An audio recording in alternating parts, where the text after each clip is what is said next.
My name is David. I'm a grateful believer in Jesus Christ who's been blessed with lots of trials and tribulations to work through. I would tell you what my issue is, but all I can say is I'm addicted to more, and it really doesn't stop at any one thing. When I was younger, my mom and dad, we had kind of the perfect life from the outside. We lived not a white picket fence, but we had a chain link fence, and we had the dog, and we'd play outside on the weekends. We went to church 3 times a week, and my dad was an alcoholic, and my mother would get mad at him and beat him. I can remember hearing that drunken guy cry thing, because he would drink out in the garage, come inside, and she would wail on him, and it would wake us up. So, why are you hitting me? Because he was too drunk to realize what was going on. And what I did realize over the years was that my parents were really hypocrites, because they would be like screaming and cussing at each other in the car on the way to church, and they get out of the car, "Hi, brother so-and-so, how are you doing?" And that's kind of the first image that I really got of church, was the hypocrisy that they showed. And I guess eventually my mom got tired of hitting on my dad. I mean, they both worked really hard. They had full-time jobs. My dad worked 12 to 16-hour shifts at Caterpillar. My mom worked full-time as a saleswoman, and she left my dad in 5th grade. It was the first week of 5th grade, and we went to live with my grandfather. And this is kind of where my nightmare begins. My grandfather was an abusive guy that would wake up in the morning and say, before this day's over, I'm going to beat one of you. He would beat me to the point that he wouldn't let me go to school for 2 weeks at a time. He would call and say, hey, he's got to stay home and help me out on the farm, and keep me on the farm. And I began to, I doubted God. I completely lost my faith. I grew up, God was this person that protected us, and there was absolutely no protection when I was a kid. All I'd seen of the church was my parents and their hypocrisy. It was all I knew.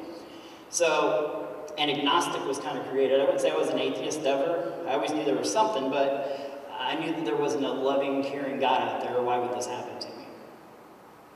Eventually, in 6th grade, my mother ended up saving up the money to get her own place. She had a 3-state area that she was a saleswoman for, and she would go out for a month or 2 at a time. And she was just trying to save up money to get us a place. 6th grade, she got us a place. She always told me cigarettes were bad. She started smoking, and I started stealing her cigarettes. That was kind of probably my first addiction. That and going to school and getting in fights. I don't know if anybody knows what it's like to get beat up by somebody stronger than you, and then you go find somebody weaker than you to beat up. And I never really felt like I belonged, because I was this kid that would be kept home from school, and I knew the other kids probably weren't getting beat at home. So I started picking on people. I found that was a good way for me to fit in and feel accepted. If I beat up the kid nobody liked, then all of a sudden people would like me. So very soon I was fighting, smoking cigarettes, and then my dad swooped in to save the day. He said, son, come on back with me. And we ended up moving from Walnut Shade back to Illinois, where my dad was from. My dad worked overnights, and that was a really bad recipe. 7th grade kid, father that works overnights. I was home by myself. Very first weekend that I was with my dad, I was walking along at night. I didn't know anybody in the town. My dad was at work, and I saw these kids at the town square. And I walked over, and they said, hey, how are you doing? And I said, fine, and walked over, and they talked to me. And I kind of liked them, and then they said, hey, do you smoke weed? And I said, sure. And they passed around the joint, and I took a couple drags, and I instantly had friends. It was amazing. The next weekend, there were some older kids out there. And we ended up smoking some weed, and they said, hey, we're going to go back to so-and-so's house, let's go back. And we ended up going back, and they said, hey, did you do cocaine? And I said, sure. And I had more friends, and now I had older friends, and that's kind of how my use started.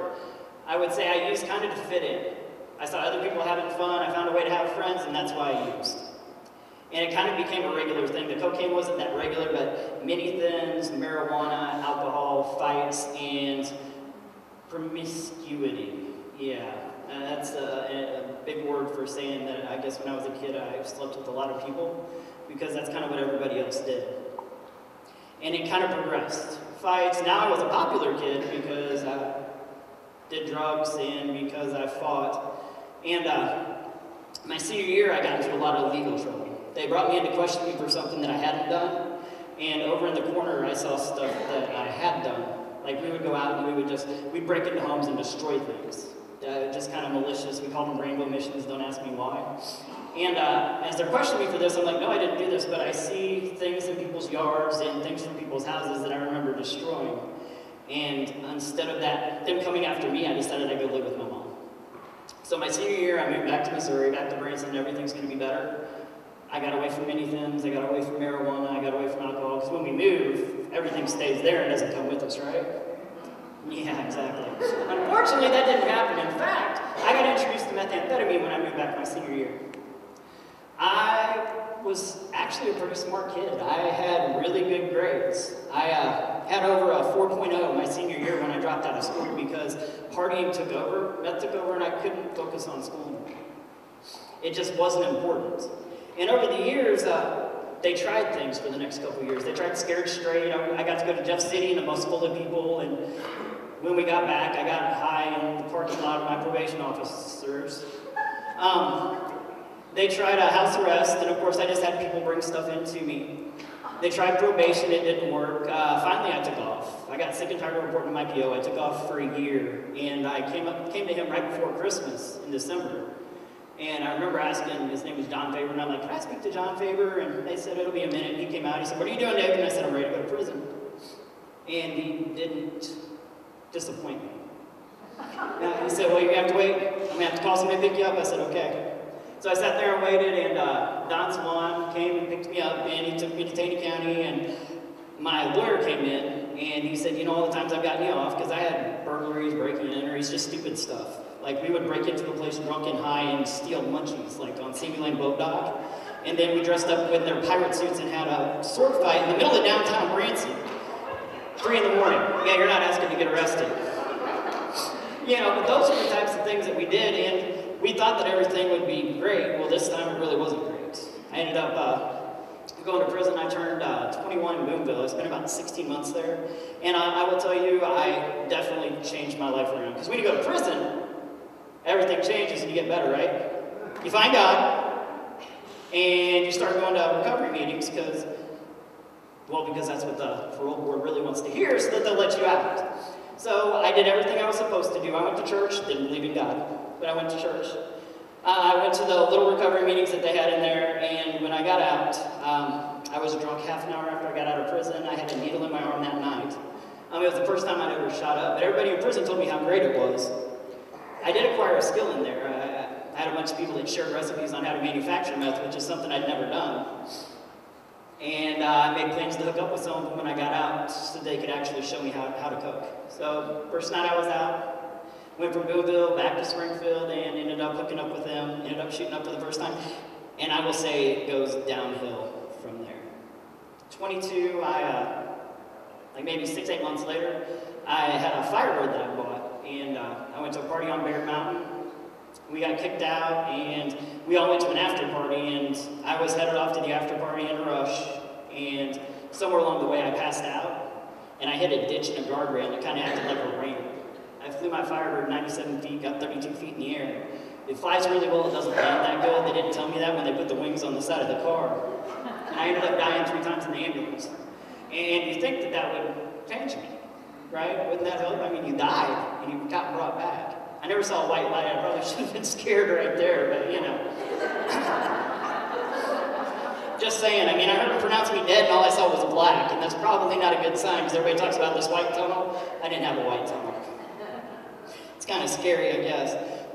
But what I did manage to do was over the course of the next 6 months, I had a lot of head injuries, and I was on morphine when I first got out, and then they were giving me they gave me synthetic morphine shots to take when the headaches got too bad. And I ended up getting addicted to morphine. So you add that on top of a meth addiction. Did I mention that while I was in the hospital, I had people sneaking me in meth?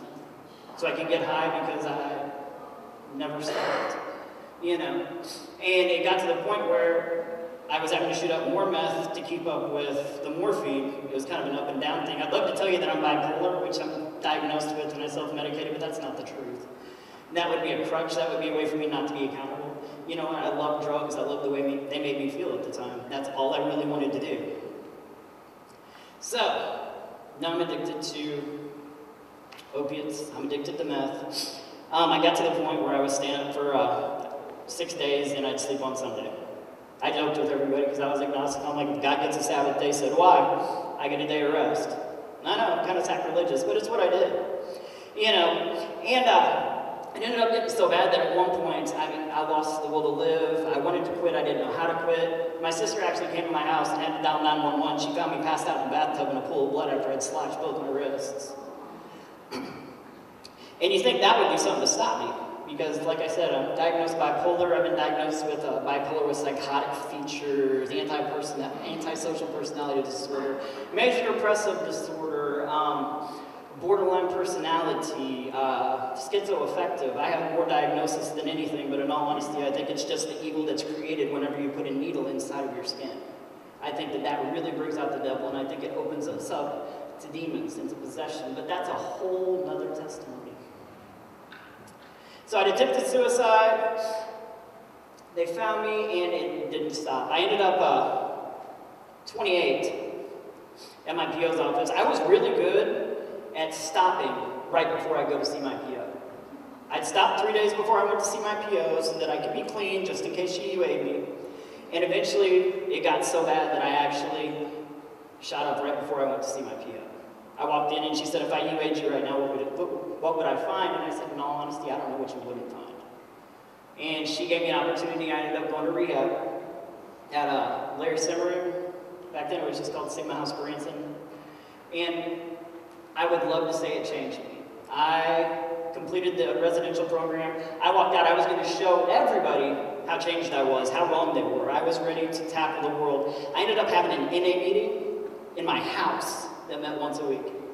About 3 months after I got out, I got a delivered thing that I had to sign for. I don't know what you call that, because I'm not really smart. I've killed a lot of brain cells. But some kind of thing that you sign for, and it basically, when I opened it up, it said that if I didn't have X amount of money to the person that owned my home by this date, that they were going to auction it off on the steps of the Taney County Courthouse. What I found out was the guy who I'd been paying for my house, he was also somebody I cooked meth with, he had gotten busted and he started using my house payment still pay as attorney. So I said, you know what, I'm just going to do a burn. I'm just going to cook one last batch just to pay it off, and then I'll be caught up. But I'm not going to do anything. So I picked it up and I said, wow, I wonder if this breaks down clean, because I need to make sure. And next thing you know, I was high, and it started the worst year of my life. From what I know, I spent about 30 days up. It got to the point where I was having to pay somebody to drive my car because I couldn't focus to drive my car because all I saw was shadow people everywhere I went. Over the course of the next year, I OD'd twice. I never OD'd before. I flopped. I had my friends one time, we rented a room for a weekend, motel room, and Friday they left me because I'd stopped breathing. And when they got back, they left Friday, they said I'd stopped breathing, they left. I got woke up Sunday morning by a maid that came in to clean the room. Absolutely no idea. I went blind one time and ended up throwing myself into Table Rock Lake because I didn't want my sister to find me dead in the house, and she lived on the lake.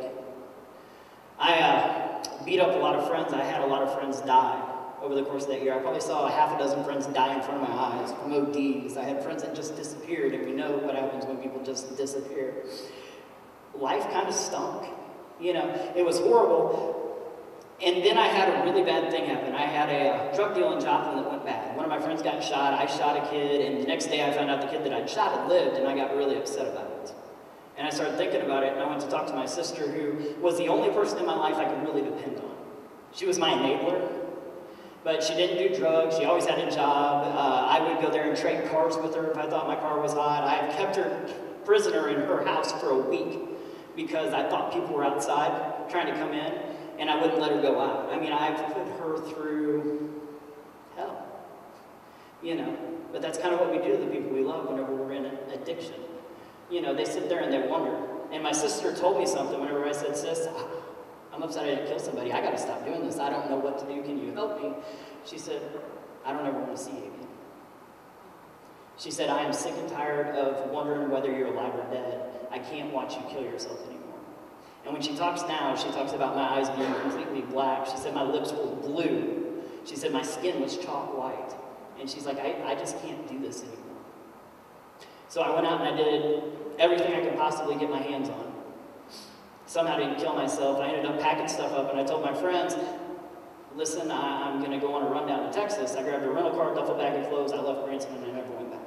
I ended up showing up at my mom's house, who wouldn't trust me in her house if she was there. She wouldn't leave the room if I was at her house. And I showed up on her doorstep and I said, Mom, I don't know what to do. I've got three choices. I can either continue using and die, I can get caught by the cops and I will make them kill me. I will not go back to prison. Or I can stay here and try to get back on my feet. My mom opened up the door for me. One of the greatest things that ever happened to me.